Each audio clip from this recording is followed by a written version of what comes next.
तो उस दृष्टि से देखा जाए तो कांग्रेस मजबूरी में लोकसभा का चुनाव लड़ रही है, औपचारिकताएं पूरी कर रही है क्योंकि चुनाव लड़ना है। पार्टी के अंदर तो कन्फ्यूजन था कि उनको देना चाहिए या नहीं देना चाहिए। हो सकता उनके सर्वे में वो कहीं फिट ना बैठते हो, लेकिन हम मान के चलते थे कि कोई और लड़ने को तैयार ही नहीं है तो वो ही लड़ेंगे।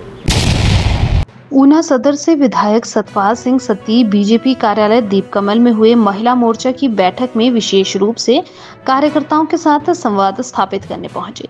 इस मौके पर उन्होंने कार्यकर्ताओं को लोकसभा चुनाव की दृष्टिगत उपयोगी टिप्स प्रदान किए, जबकि चुनाव के ही दृष्टिगत आगामी दिनों में पार्टी की होने वाली गतिविधियों को लेकर भी रूपरेखा साझा की।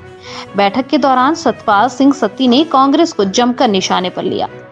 कांग्रेस पार्टी एक औपचारिकता निभा रही है लोकसभा के चुनाव के लिए। विशेष रूप से उनका मन नहीं है लोकसभा चुनाव लड़ने का। उसी कारण से आपने देखा होगा 2 महीने की कवायद में उन्होंने 4 टिकट फाइनल किए।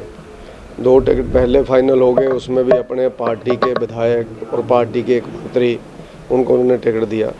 और अभी जो 2 टिकट बाद में फाइनल हुए हमीरपुर और कांगड़ा का, उसमें ऊना से यानी हमीरपुर पार्लियामेंट से काफ़ी लंबे समय से उनका नाम आ रहा था, जो XMLA हमारे रजादा साहब।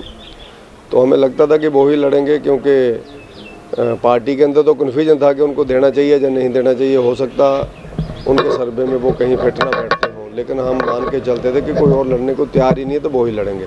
और अंत में वो ही हुआ, उनको उन्होंने लड़ाया।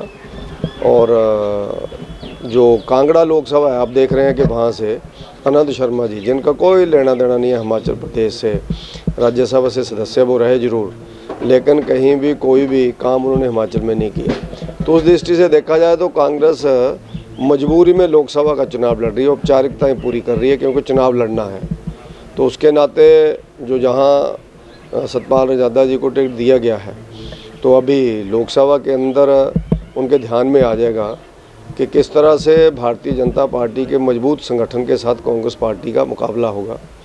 वैसे कांग्रेस के मुख्यमंत्री जहाँ से हैं, उप मुख्यमंत्री जहाँ से हैं, बिलासपुर से मंत्री हैं, लेकिन ये सारी चीज़ें नरेंद्र मोदी जी के नेतृत्व के आगे और अनुराग ठाकुर जी द्वारा किए हुए कामों के आगे गौण हो जाती हैं। इनका कोई महत्व नहीं रहता है। और अल्टीमेटली भारतीय जनता पार्टी पिछली बार भी यहाँ से 4 लाख वोटों से जीती थी और इस बार भी हम लोग 4 लाख से ज़्यादा वोटों से यहाँ से जीतेंगे।